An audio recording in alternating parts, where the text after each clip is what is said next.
stay standing. You guys should know this. Come on. Hands out in front of you. Just invite him. He's here. You guys know this. We're not inviting him to show up. We're inviting him to increase. Holy Spirit, come. Just put your hands on your heart. God, I pray that you open our hearts to receive. God, I pray that every area of our hearts that have been hidden are opened up right now, Father. Put your hands on your head. God, get rid of everything up here that's going to prevent us from hearing what you want to say. Clean our ears, clean our mindsets. Just prepare us, God, to receive what you want for us today. In Jesus' name. All right. Why don't you guys have a seat? How many of you were here last week when Dana was here? Come on. Wow, a lot of people weren't. One of the things, he said so many good things last week, but one of the things he did is he called us kings. 2 of you are in agreement with that. Okay. 1 Peter 2:9, but you are a chosen generation, a royal priesthood, a holy nation. That means you, y'all. We're in Texas, y'all. That means all y'all. All y'all. You're kings. Why don't you just say, I'm a king? Not women, just say it. You're okay. We don't have to change the gender on this one. Just God calls us kings. We're called to rule. One of the things I love is that kings are meant to seek out the mysteries of God. Proverbs 25, it says, it is the glory of God to conceal a matter, or to conceal a thing, but it's the honor of a king to search out a matter. It is your honor to be able to seek and search out the mysteries of God.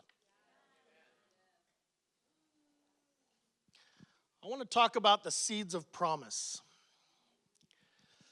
What I mean by that is, how many of you, if you've been in this type of culture for a while, but how many of you have received prophetic words that didn't really make sense, haven't come to pass yet, or you just were like, I don't know what to do with that?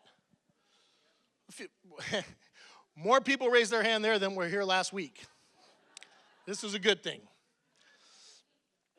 And how many of us would say we may be guilty sometimes as we get a word and then we frame it in an idea that way we think it's going to come to pass? It's like, I got this word, well, I know what that means. And then how many of you realize that's kind of dumb sometimes? How many of you have had people, you didn't even realize it was a prophetic word. You've had people in your life that just say something about you almost consistently, or you hear multiple people in your life come across you and just start to say something about you. And it's not in the church setting, so you don't actually register that it's prophetic. Anybody else had that happen? And how many of you know that sometimes those seeds have been there for years, decades, centuries? Well, not centuries. Yeah, we're getting, whew. Seeds have a protective exterior. An actual seed has an exterior that's protected. It has to protect what's inside of it. There's more happening in the seed than we realize. There's a world of provision held within a seed. And potential is held in the seed. See, a seed is just a seed until it actually becomes what it's destined to be. Potential is held within the seed. And sometimes those seeds are planted in a short season. Sometimes they're a longer season. And those long seasons become challenging at times. We begin to wonder, God, was that you? Was that seed, was that word that you placed in my life, was that real? Oh, maybe it wasn't for me. How many of you have ever doubted a word that was spoken over you because it just hasn't come to pass? Only about 6 of you. Well, the rest of you can go home.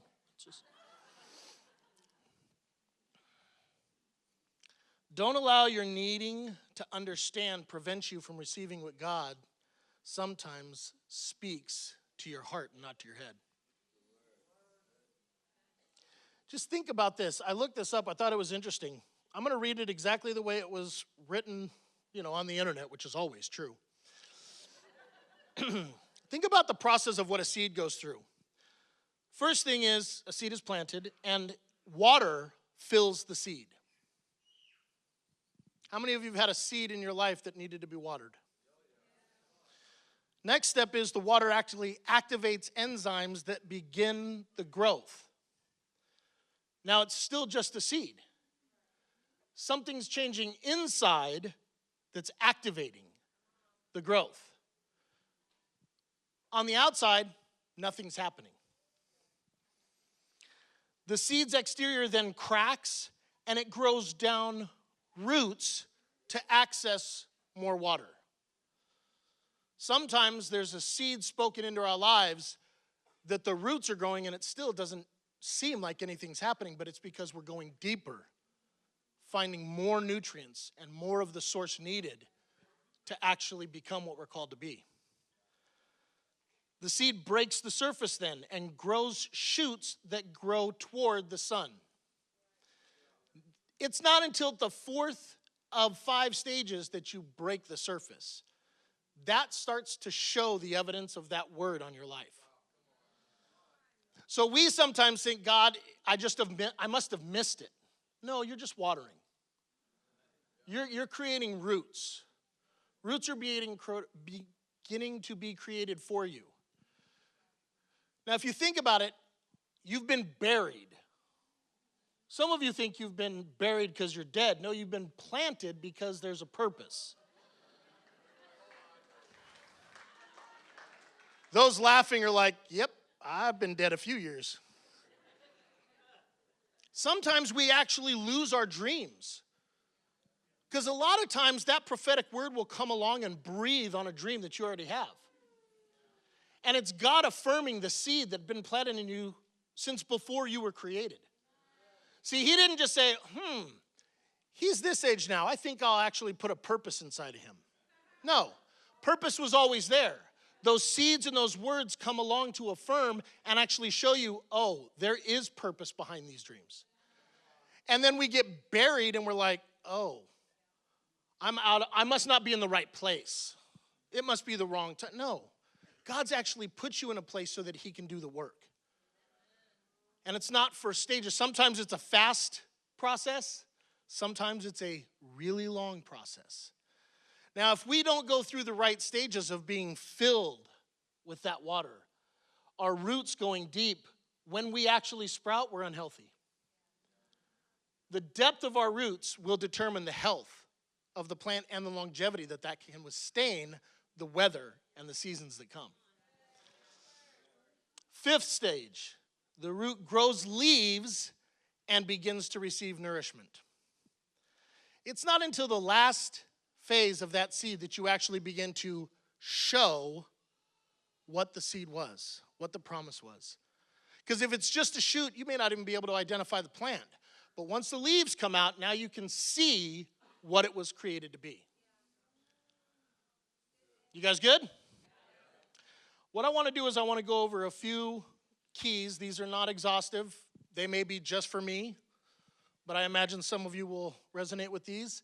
Here's just a few keys on what to do when you've got these seeds inside of you that can be a little frustrating because you're not quite seeing where they are or what they are. And I personally have gone through recently an extremely challenging season that has opened my eyes up and identified that there have been words spoken over my life for years that I framed in a place that they weren't coming alive because I was framing them outside of what his plan was. And I will say this, sometimes in the context of the church, we're in church, you get a word, and so you frame it like it has to actually manifest in this building, in this church to be real. That could be true. But it also may be he's speaking something about who you are, not where you are. And being able to be the fullness of who he's called you to be everywhere you go is more important than actually having it manifest in a place where it's expected by the word that was given. So 1, being humble. Everybody's favorite. Everybody loves this one. We all say we love humility until we have to exercise it. Proverbs 1:5, a wise man will hear and increase learning, and a man of understanding will attain wise counsel. I love what Benjamin said. We're not supposed to do this alone. I had the honor Friday night of having some of my close friends, and we just got together as men, and we just had a good night together, and we laughed. We just talked about random things. We ate amazing food. Thank you, Michael Earlbeck. And then we started to prophesy, and we started to pray, and we started to speak life. That's what we're supposed to do, is have community, a group of people that we do life with. So that when I am not seeing where the seed is, people come alongside and go, you're being watered. I see the roots in your life. Wow, you're about to break through to something that's been in you for a long time. Having those people in your life is so key. Being positioned is often recognizing God using other people to speak to you. And if you're humble and you're positioned to receive, but if you're arrogant, it actually has to come directly to you from God. See, sometimes we're like, I got the word. Somebody comes along and helps to define it. God sent them to give me affirmation about what the word means, and I don't receive it because I think it means something else, which means I'm limiting what God can do by only my ears and my understanding. Yet he may have sent somebody in my life to actually help direct me into a place of truth. Being humble enough to actually have people speak into your life. And not just the pastors or the leaders or the anointed ones. Sometimes it's a kid. Sometimes it's the worldly waiter. Yeah, sorry. God can actually use unsaved people to prophesy into your life. When you hear the voice of God, when you read your Bible, you pray, when you seek him, so much the clarity of his voice can be heard in other people's mouths.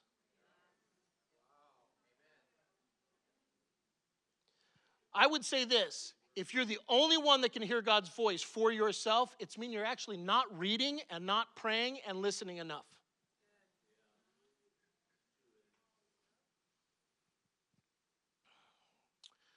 You guys all right? All right. Second key, steward those prophetic words. 1 Timothy 4, do not neglect the gift that is in you, which was given to you by prophecy and by the laying of hands of the elders. 1 Corinthians 13, for we know in part and we prophesy in part. We sometimes disregard prophetic words because they don't make sense. Well, that means you're waiting for the full word of understanding before you receive. But it's clear that it's coming in part. One of the reasons I believe that happens is because that's how he allows us to learn to trust, because we have to wait for the rest. Sometimes the promise is fulfilled by our actions or our obedience. Sometimes it's doing well and stewarding or trusting the word or promise that was given to us. God takes future things he sees inside of you and gives you a word of promise that, if stewarded correctly, will be exactly what you need for when you get there.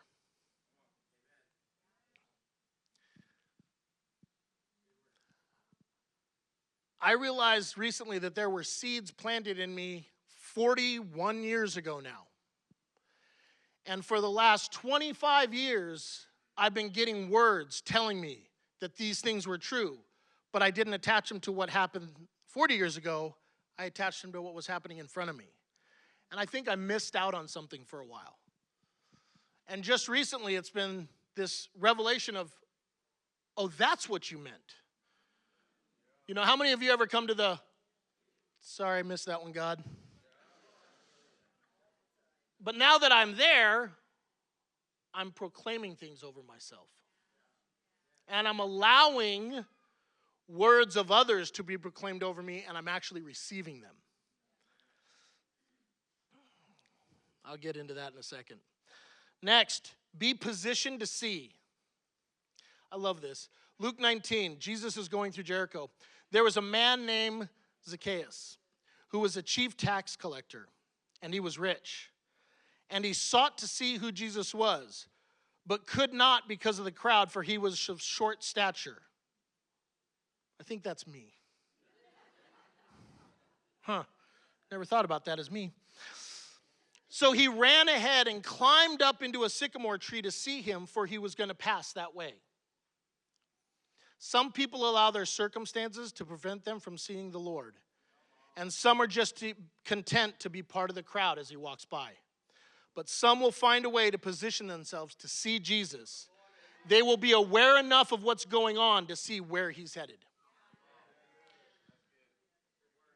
It's accounted a privilege sometimes to just be in the same place as God. But how much more is it to be able to push your way to a place where you see him and see what he's doing? Because no offense to anyone in here, I don't want to count on y'all to tell me where he's going. I want to see it with my eyes. I trust you, but I want to press in and pursue my own experience with God and see where he's headed. I'm going through this fast because I want to leave some time for something for us today. Guard your thoughts and your words. This is probably one of the main points I want to talk about. When you get seeds in your life, and it doesn't just mean the prophetic words. It could be a dream that you had that was a seed planted by God without anybody else ever witnessing it.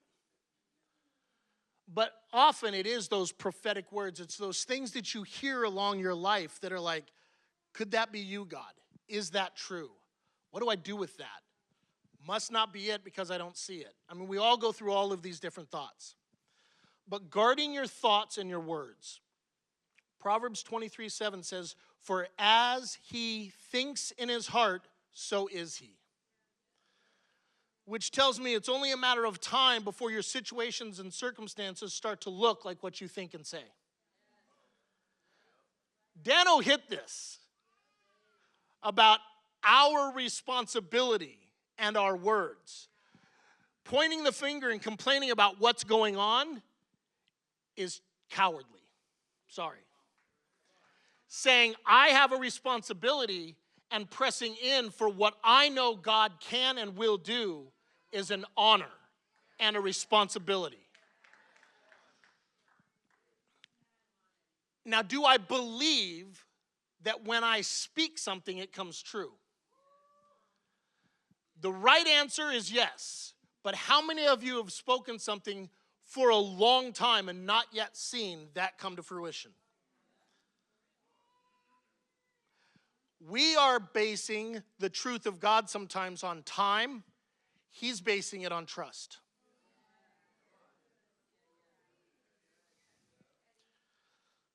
Proverbs 21:23. Whoever guards his mouth and tongue keeps his soul from trouble. Your words create worlds. Be careful how much you agree with what appears to be true. Said this many times. There's true and there's truth. True is what you see and experience. Truth is in him.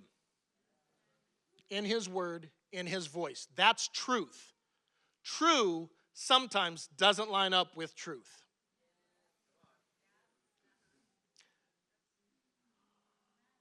Good example of that is Moses. In Exodus 4, Moses is standing before the burning bush. Moses says to the Lord, pardon your servant, Lord. I have never been eloquent, neither in the past nor since you have spoken to your servant. I am slow of speech and tongue. How many of you know that? I mean, Moses wasn't a good speaker, so he tells God, please give me someone else to come with me, and he sends Aaron. How many of you know that story? So he knows himself, speaks what he knows of himself. I am slow of speech and not eloquent of tongue. Yet the account of Moses in Acts says, at that time Moses was born, and he was no ordinary child. For 3 months he was cared for by his family. When he was placed outside, Pharaoh's daughter took him and brought him up as her own. Moses was well educated in all the wisdom of the Egyptians and was powerful in speech and action. One of them was a man speaking on behalf of what he knew of himself. The other one was an account of what was spoken over him by God. Moses did what a lot of us do when charged with doing something great. We define ourselves based on our perception of ourselves, which is often based on what we do or how well we're performing, what we have done in our past. Often it's our failures that usually prevent us from accepting what God has said. Or it's the timing that doesn't line up with our expectations rather than an expectancy that he's true to his word.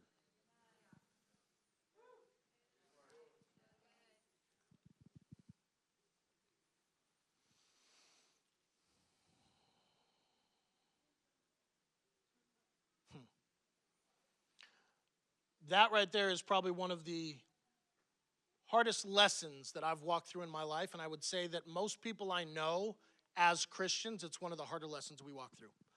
We speak about what we know of ourselves rather than the account that God has spoken over us. We see our limitations that we become self-aware of rather than promise of what he says about us. Which lets me know that I have to lean into trusting him to become who he's called me to be. See, what I consider a limitation is actually the privilege of leaning in.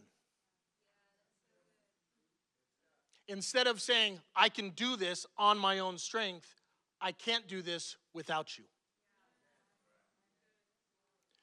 God's probably not going to put a call on your life that you can do on your own. Because then you get the glory. And it doesn't have to be a super spiritual thing. It doesn't have to be evangelism. It doesn't have to be a prophet. It doesn't have to be these things that we sometimes confine who God is. Sometimes it's you can be the best businessman in the world, and because you are, people listen to what you have to say, and then you speak of how and who you were with when you got there. God will get the glory if you actually lean in and allow him to pull you into the fullness of your calling.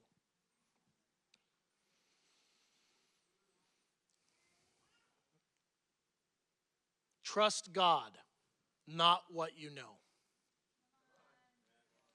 Proverbs 3:5. Trust in the Lord with all your heart. Lean not on your own understanding. If we have everything figured out and know everything about our lives, then we've reduced God to our size. It's just as important to have areas in our lives that we don't understand as it is to have revelation. See, we pursue the revelation of God. God, what are you saying? What are you speaking? We are supposed to pursue those things. But if we have so much knowledge that we don't have to do that anymore, you've become stagnant and actually unusable by what God has planned next. Because it's all about you and your understanding. And I will say this, sometimes last year's understanding of who God is and who you are in him may be last year's. Sometimes God takes away good things to prepare you for the next thing that is the greater thing. Sometimes we hold on to the good things of God. Sometimes it's something, sometimes it's an idea, sometimes it's just a different aspect of our lives. We hold on to it like, this is truth. Well, it was then. And he's calling you into something greater now. And I will say this, because I'm living this. If you don't let go of it, he'll come take it. And then you go, behind me, Satan. And God's like, sorry, wrong guy. That was me. You were holding on too tight. I needed to get it out of your hands because I got something else for you. You can point at the devil all day long, but God may be shaking his head going, you'll get it someday. And it's not just the bad things. Often, it's the good things. Because he takes us from glory to glory. Which means where you're going, you can't carry what you have. He's going to have you let go of some things so you can go to the next place. Man, I want to live a life where I can let go of so many things. I've got two hands available, not just one. I'm on my pockets empty so they can be filled. I might buy an empty backpack just because. Big backpack.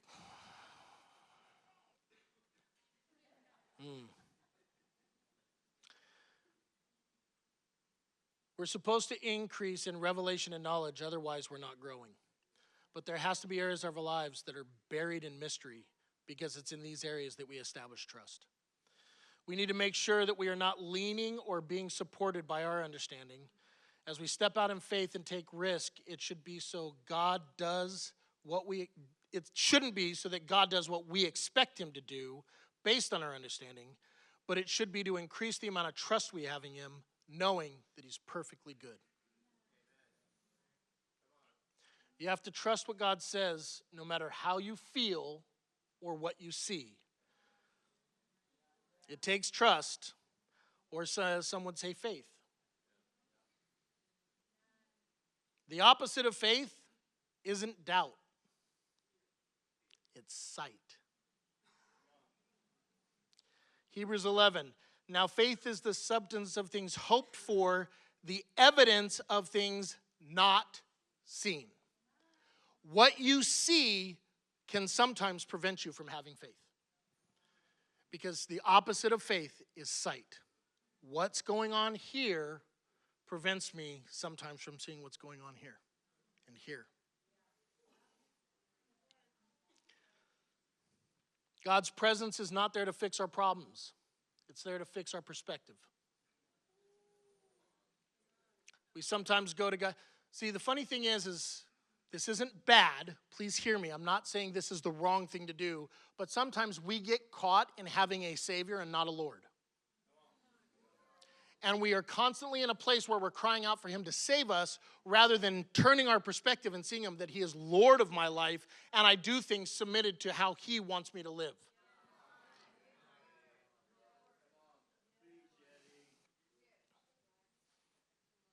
In all your ways acknowledge him, and he shall direct your paths.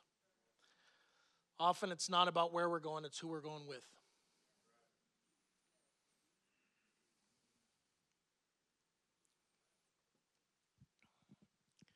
So keys, being humble, our favorite. Stewarding prophetic words, positioning ourselves to see, guarding our thoughts and our words, and trusting God, not what we know.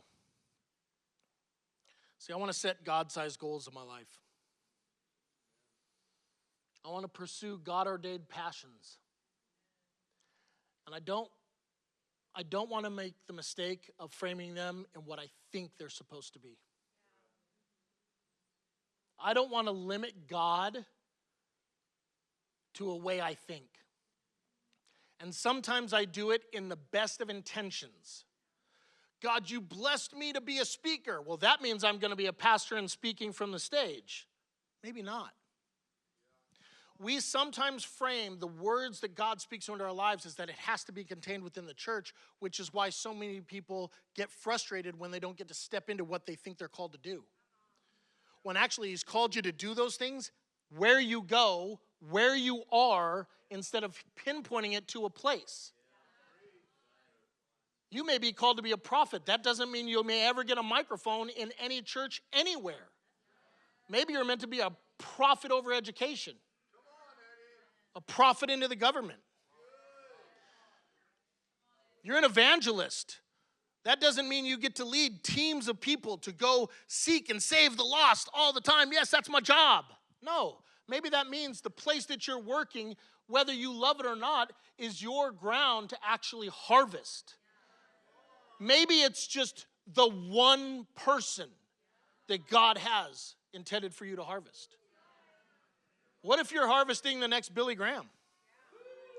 What if your entire life, you've been called an evangelist your whole life, and all you're doing is seeking to go out and be this huge evangelist, and you're missing the opportunity to save the one that he called you to save? Because you actually left the sphere that he put you in to the one you thought you were supposed to be in, and now he has to spend all this time getting you back in the place he wanted you so you could fulfill who you're called to be. It's easy to frame our words and the things spoken into our lives into a place that we think he means. Oh, well, if God said it, it must be in the church. Maybe. And you should be bringing those strengths to the church. This is the time when your strengths add to the community. But it doesn't mean that the strengths are manifesting in this house or in a house or in a Christian setting. Maybe it means that the strengths that God's put in you is to manifest out in the world so that people can actually see the glory of God manifest in the reality that they live in, not the one they're not coming to.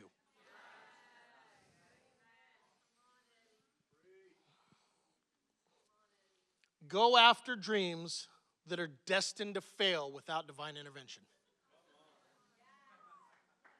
How many of you are afraid of dreaming? I mean, be honest. How many of you are afraid of actually pursuing your dreams? More hands there. I love it. I said that, I see people go.